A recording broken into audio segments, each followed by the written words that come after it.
Consider supporting Archaeosoup on Patreon for as little as $1 per month. Link available in the video description. Thank you.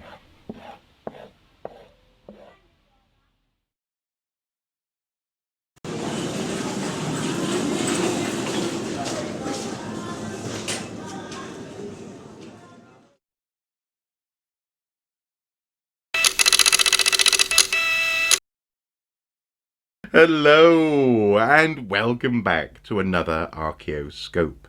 This series is kind of like an inverted questions of doom, where rather than you sending me a question to try and answer to the best of my ability, I put a question out there for you in the form of a video to comment on below, discuss and debate, and hopefully together we come up with a notion, an answer, an ongoing query, a meta response to the question of the day, which one of us on our own might not have considered. And today's Archaeoscope is very much perfect for this format, in so much as I'm passing on a series of questions that I've been asked in recent weeks and months for questions of doom in a more generalized way, because these are questions about the archaeology of pandemics and how archaeologically visible pandemics are, and crucially how archaeologically visible the current global situation and crisis will be in the future. And so I didn't want to name any individual questioners. I didn't want to specifically read individual questions, because sometimes a very honest question, I think, if one isn't ready to hear it, can sound very insensitive. Not that any of them were being insensitive, but you see what I mean. I'm trying to be very specific in terms of the tone of this little forum that I'm trying to create around this video. So we're not being glib about, certainly not about the most recent global situation and or the deaths which have occurred, or about illness, horrible illness, tragic illness. Each death is tragic, and each instance of being sick is horrendous. It's not fun for a start, but then also it can be lethal. So it's not something that's being discussed lightly. But crucially, this is a human truth. Pandemics have happened in the past, they're happening now, and they will happen again.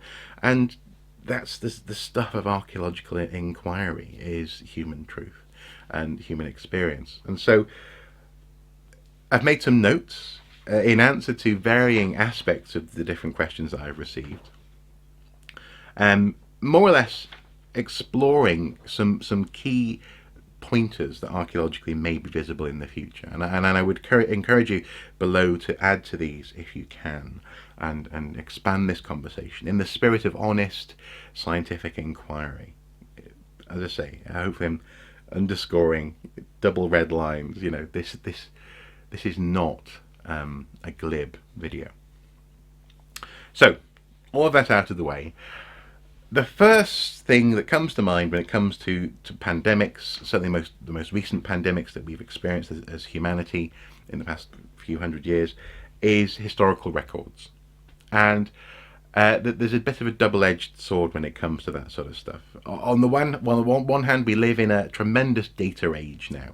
You know, data is everywhere. Big data is more calculable and manageable than ever with increasing computer capacity.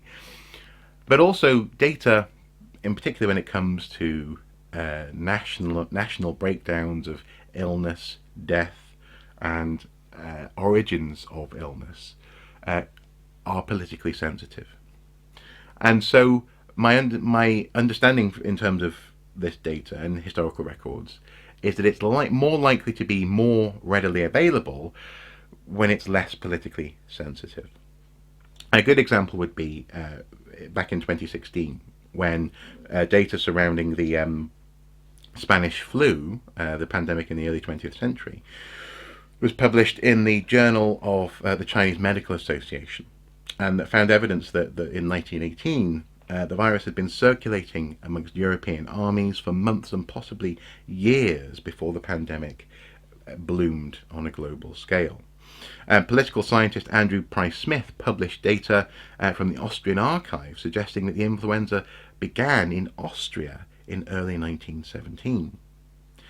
Now, you can see why that took almost 100 years to be really studied and analysed in a way that isn't looking for, I suppose, blame or political points to be scored. This is in that sense, it's an honest inquiry as to where the pandemic came from, and while of course we understand that the current scenario came from Wuhan province in China, there's also some questions about how different countries, including my own government, actually are handling the statistics surrounding this virus. So I think historical records will be a tool, but they'll become more useful as a tool as time progresses, because you'll have people who are less embarrassed, shamed, or invested in the perception of the data, shall we say. The other thing that came to mind from an archaeological perspective, would be new infrastructure, temporary buildings designed to help with increased capacity in hospitals, in particular, testing centres, occasionally also handling the movement of people in shopping environments. An ephemeral version of that would be the tape that's on the floor outside shops at the moment. Some of that tape, I would be willing to wager, fingers crossed at least, will be there in a few years' time, if not a couple of decades' time. These 2-meter spacings, because no one's going to go out and pick it all up, are they? And this is the crucial thing for most of archaeology, actually, is that people are really bad at tidying up what they make and what they construct in particular. Concrete as well is one of those things that people will lay down very quickly, but rarely will they dig it out of the ground. And this is where actually a comment from a supporter of Archaeosoup on Patreon, in the Soup Kitchen, the forum that we have to discuss upcoming videos, etc., really stands out, because he said that temporary structures, for example, foundations for a new outside food refrigerator, are being constructed in a hospital near me. These are for the increase in patients, so to store more food, to feed more patients, and to separate delivery drivers from hospital buildings, so that that distance between infection and the public is maintained. So delivery drivers can deliver to a structure outside the hospital, and the hospital can still use all that food for all the patients inside. These foundations will no doubt become part of the archaeological signature of the pandemic, unless of course the hospital expands and obliterates those remains with a new wing or something. But nonetheless, there will be vestiges like this will remain across the world. In London, for example, they temporarily, or rather say they built a temporary, I think it still is there, a hospital called the Nightingale Hospital in a convention centre. Now, there'll be elements of that infrastructure, even when they take everything out again, that will remain, because again, people will just be like, oh, I'm not going to unscrew that, or I can't be bothered pulling that off the wall, and it will just stay. And especially in the in utility areas, so I don't know, new power junctions and etc., or whatever that was put in will just be there. They may be cut off, but there'll be vestiges of this time in the structure. Gravestones will probably be a record of what's happened now, and again, we can understand this by looking at what's happened previously. I think the same person suggested in the Soup Kitchen, when I was young, yes, I was young at one point, I learned of the 1919 pandemic by strolling through the cemetery near my home here in the US. The headstones showing the year were very evident, and this may be true of this time as well. And I think that's probably the case. Certainly in the United Kingdom, we've seen a huge hockey stick up curve in excess deaths in terms of a year-on-year comparison. So there will be more people being buried now in this year, and that will compare as a spike to years that follow. So the years prior, and years following will have fewer of essentially mortuary remains and grave furniture and memorials and this kind of thing. So gravestones, another form of infrastructure which are being implemented and that will be visible in the future. Of course, there are also emergency elements of that as well. So at the moment, for example, in April, in New York, there were mass graves being dug. Yeah, that's going to be an archaeological remains for the future, or in the future. And I imagine it's unlikely people are going to build over that, you know. And also at the moment, there are lots of so-called, what's been termed no-frills cremations and reduced attendance direct cremations happening. So the specifics of how the remains are being handled for lots of individuals are altering just now, and that may be archaeologically visible, either in terms of where those remains are stored for memorials, or in the grave, or in historical records. So temporary infrastructure, mortuary infrastructure, and historical records are absolutely going to be tools for future archaeologists. Lima, Ohio. I'm putting links to some of this stuff below. Spanish flu victims were identified in the Shawnee Cemetery there as well. So, yeah, it's going to be there, and it'll be visible. Now, I had a chat with Chiara, my co-author on the Archaeosoup blog. Basically, she sometimes writes articles, I sometimes write articles on that. And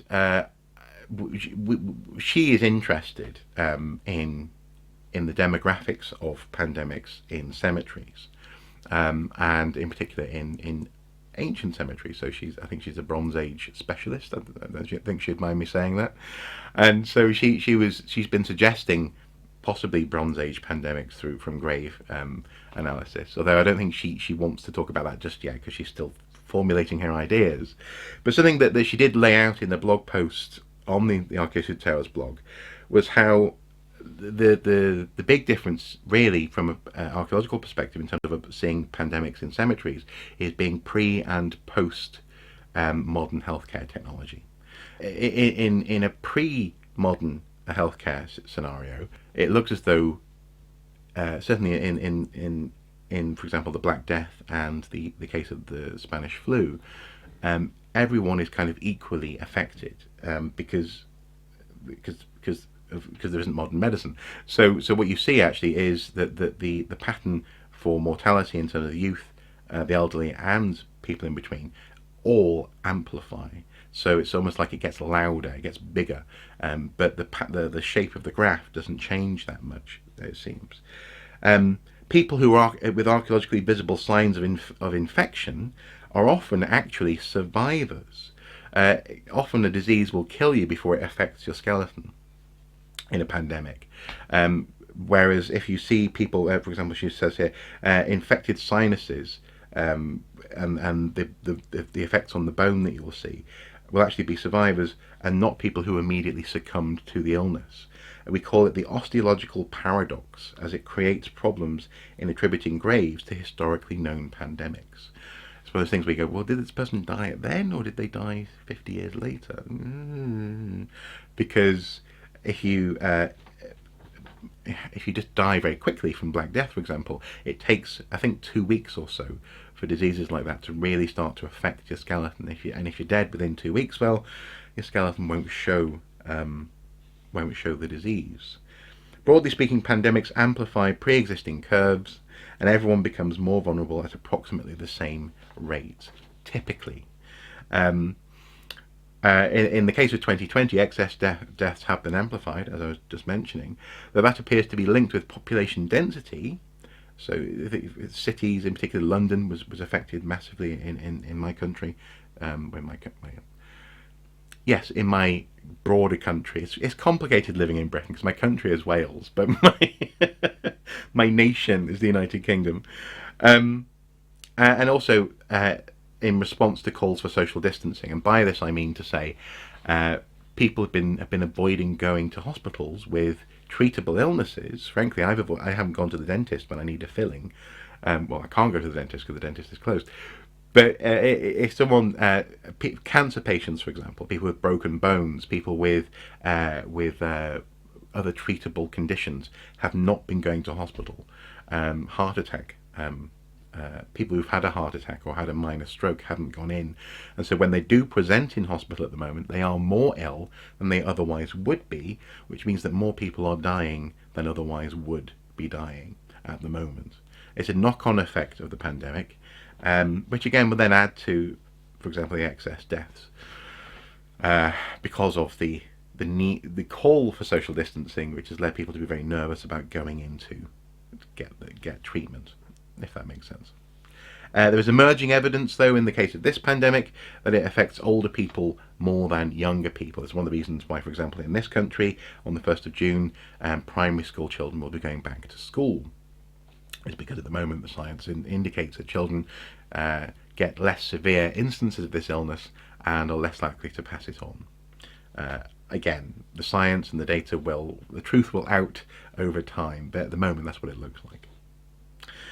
Another thing that comes to mind is a knock-on effect of people's initial response to pandemic, and that is hoarding, and in particular the food waste scenario. There's a photo that I saved from Worcestershire where 100 tons of food waste were gathered by a single company over the course of one collection cycle, and this was equivalent to a big Christmas cycle. So often in and around the sort of Christmas New Year period, more people are throwing out more food because they bought too much and haven't eaten it all.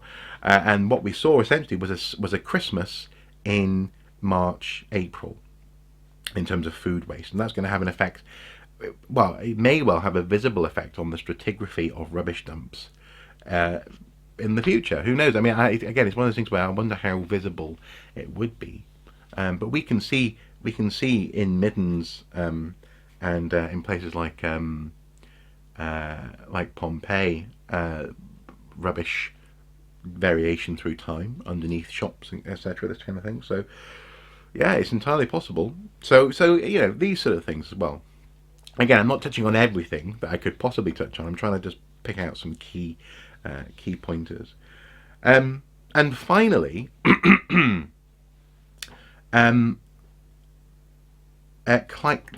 climactic markers is something else that may well be visible. I'm just going to read this comment from Ruby, another collaborator with Archaeosoup, certainly someone who I've got to know as I suppose an archaeological friend over the years, and she had this to say: an interesting angle could be using the pandemic as a dating marker due to the sharp reduction of CO2 in the atmosphere because of so many vehicles not travelling. You know, planes aren't in the sky, cars aren't driving, or haven't been driving. With the normal increase, this should influence ice cores and tree rings this year. This theoretically may allow for a 2020 pandemic as a marker year when trying to sync future dating records, a sort of a pandemic version of the Toba eruption. Toba eruption is visible in terms of ash layers and is useful for dating particular moments in history. If you can see the ash, you know that something happened before or after that ash. And in this case, ice cores may well be holding the atmosphere bubbled in bubbles that will be clear for people to see in the future. We see, for example, the Roman Empire turning up in ice cores because of lead smelting. We can see the gas in the atmosphere that turns up around about 2,000 years ago. So that's a possibility, but her biggest concern with the ice cores is that there's not enough ice forming in glaciers at the moment, and that perhaps actually we're losing the record as opposed to adding to it just now. At the current rate, we are losing records, not forming them, she says. Trees are a bit trickier, she says, but she knows less about them, and to be fair, I can't be certain myself, but I know that you can. There may well be an element of the incremental growth of the trees from year to year that will alter based on how much CO2 there is in the atmosphere. It is possible to see that, but again, we won't know this for at least several years. I think it unlikely that coral will be useful given the delayed ocean CO2 absorption combined with the fact that we simply don't use it as a resource much anymore for dating purposes. And finally, she says, mollusks and the fast turnaround land species, chickens for example, could be interesting as they are eaten en masse, quickly harvested and disposed of. Our modern middens, trash heaps, etc., may record some isotopic differences for a couple of months. This will be species dependent, and the food they're fed on and the climate that they're existing in, of course. So what she's saying there is that I suppose kind of linked with the point about rubbish dumps and middens, is that the food, the chickens themselves, the mollusks in houses even, will be having such a quick turnaround in terms of how they're relating to the atmosphere. The absorption into plant material, that biomass goes into animals and then eventually is eaten by other animals and so on and so forth, and will then end up, in our case, in rubbish dumps. You may be able to see not only, for example, this March, April, Christmas that I talked about, but also you may be able to identify it more specifically using isotopic analysis of the of the CO2 that was around in the atmosphere when the animal died. So that's a bit more niche, a bit more nerdy, I suppose, in terms of climatic markers and archaeology. That would be a specialist doing that sort of analysis, as opposed to a more general historical analysis of documents and data, for example. But that's another way in which a pandemic, or this pandemic in particular, may well be visible to archaeologists in the future. Now, I don't want to ramble on. I'm aware that this video may well already be quite long, but that's broadly speaking the ideas that have come to mind when people have been asking about archaeology and pandemics, and we can of course identify in more broad ways, certainly in terms of physical remains, the effects of pandemics. Say, for example, plagues. There are plague pits in London. There are very obvious signs when lots of people die. Mass graves are one of them. But the more subtle evidence, I think, has been worthwhile just thinking about and bringing to our collective attention, because I think it's going to be that sort of evidence combined with current pushes, for example, on social media, but also museums around the world, are asking people to have pandemic diaries for future records as well. That's really going to be the pointer to the 2020 pandemic. It's going to be these more subtle things, I suspect, because, well, frankly, I think, again, politically, in terms of sensitivity, it's much more difficult for a government to justify a mass grave now than it was, say, 500 years ago. You could bury people outside a city in a great big hole then, slightly more easily than you could now, and expect to keep your job if you are, say, a prime minister or a health minister, etc. So it's been interesting thinking about this stuff, but I would once again just reiterate the tone. I'm really trying to emphasize here that I am not finding this current pandemic to be amusingly interesting, if you see what I mean, in the same way that I might go, oh, look at that building, how interesting the way it's collapsing.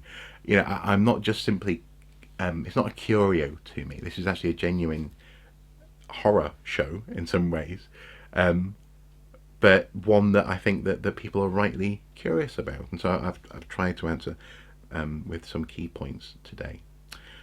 Please do comment below, continue the conversation. I will also get involved if something interesting pops up, and hopefully we can consider these questions as as grown-ups, all right, or even grown-ups.